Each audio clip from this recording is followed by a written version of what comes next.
Good morning to you. Thank you so much for keeping it to NBS television. This is the Morning Breeze Topical Discussion. Thursdays is always a conversation for us to take a deep dive into the economy. And today we look at the economics in the manifestos of the various presidential candidates. When we get to look at, for example, the National Resistance Movement, which is talking about protecting the gains, what exactly are they focusing on? It is industrialization. Of course, the current government is now looking at the tenfold growth agenda and particularly focusing on the ATMs, what they refer to as the ATMs, agro-industrialization, tourism, mineral beneficiation, science, technology, and industry to spur the much-needed growth and also implementing the National Development Plan 4. Moving to the blue camp, that is the FDC. It is talking about fixing the economy, reintroduction of the cooperative bank, lots of irrigation schemes coming through, creating millions and millions of jobs right there. For the National Unity Platform, they did say they want to create more than about 10 million jobs in the market and also rule of law, among so many other things.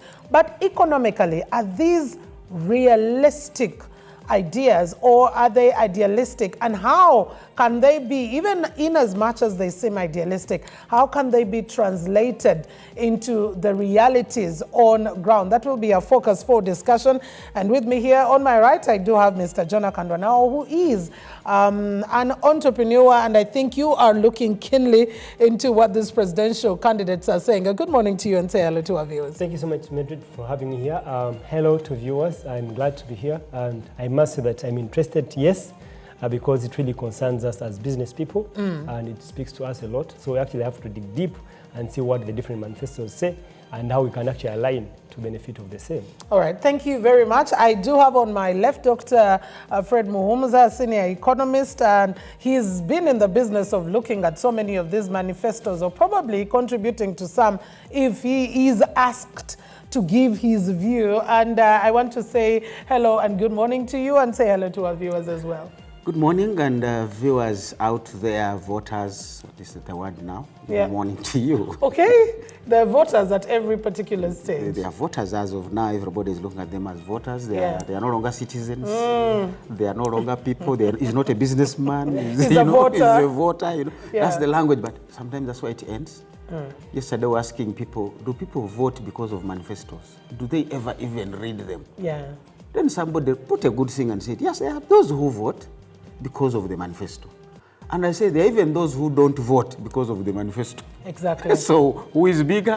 It's a game of numbers. We'll get to look at the voter apathy, the rates this time, who is turning up, who is not turning up. But also coming to us away from here will be Mr. Patrick Katavaze Kichoncho, who is an economist, but also getting deeper into that political water.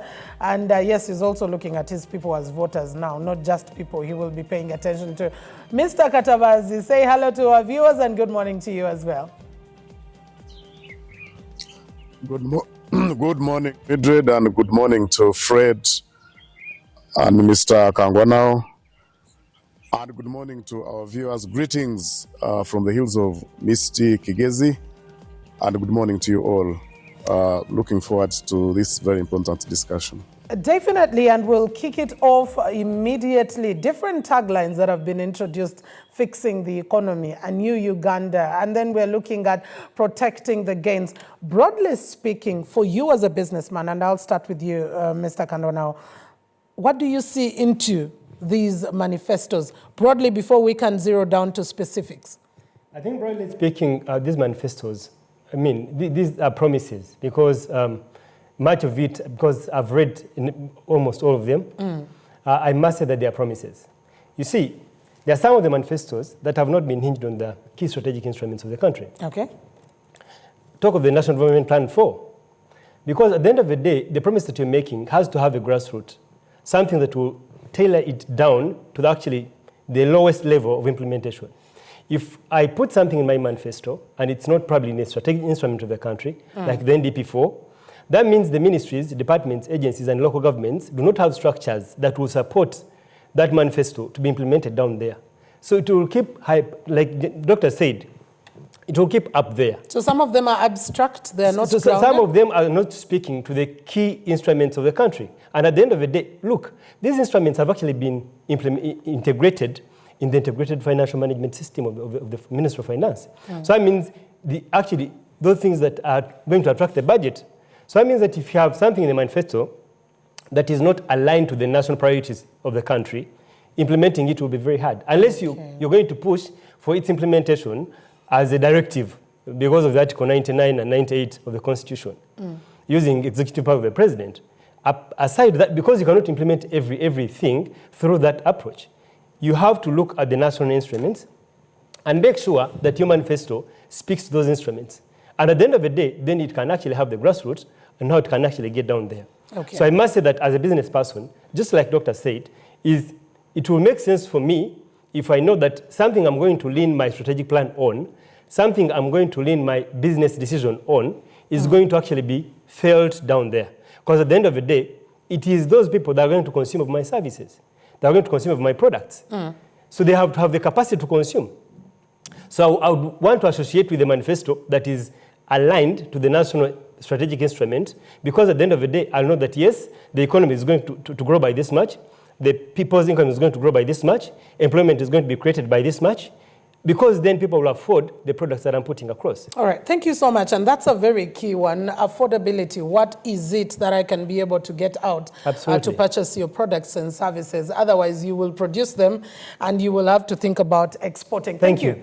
To you, Dr. Fred, what do you see into, as an economist, you've particularly paid attention to many of these, because Kyagulanyi is coming out for the second time. He looked at what his manifesto entailed in the last one.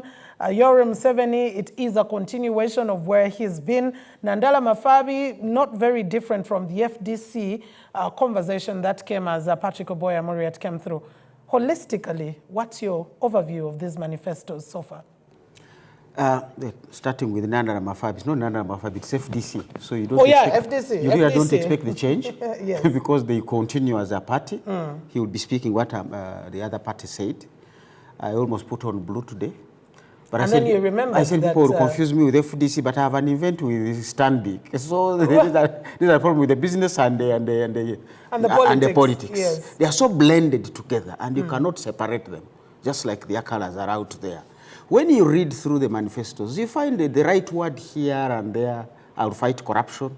Nandala says the right things, I'll restructure government. Because for me, anybody who is not talking about restructuring government is speaking to themselves, because it's that government that must deliver. And Mr. Museveni's biggest battle has been, he has said the right things. I'll transform agriculture, I'll modernize agriculture. We're now into the third decade. The reason some of these things haven't happened, he has not restructured his government to be fit for purpose. As I was saying, if you're running a business, there is a kitchen there, there's a canteen, there's where people sit. Because this is a restaurant. But if this business is a bank, it's going to be another setup. And now we see bank managers, they sit in the lobby, because that's where me and you come. A bank manager can't sit in a bank office. He needs to see what is happening. That has evolved. If you're a taxman, what do you want to be doing?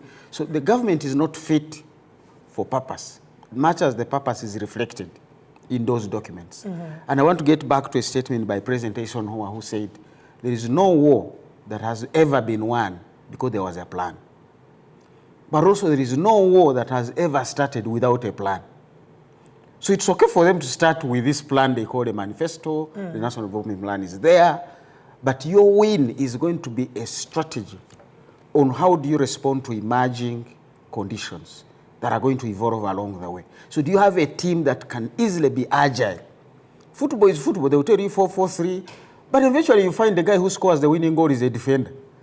Even some keepers have scored goals.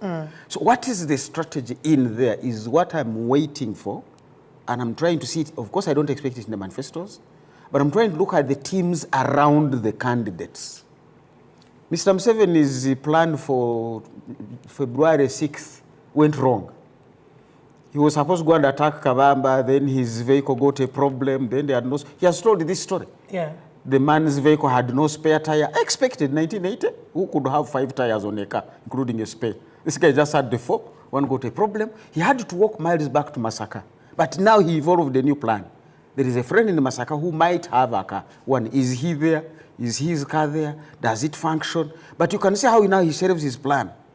which they had done in Maki in the Honorable Chikaire's home. Put the others in a truck and then for us we'll follow you. Now everything was going berserk. And indeed when they get to Kawamba, they still didn't get the guns. But here they are, 40 years and counting.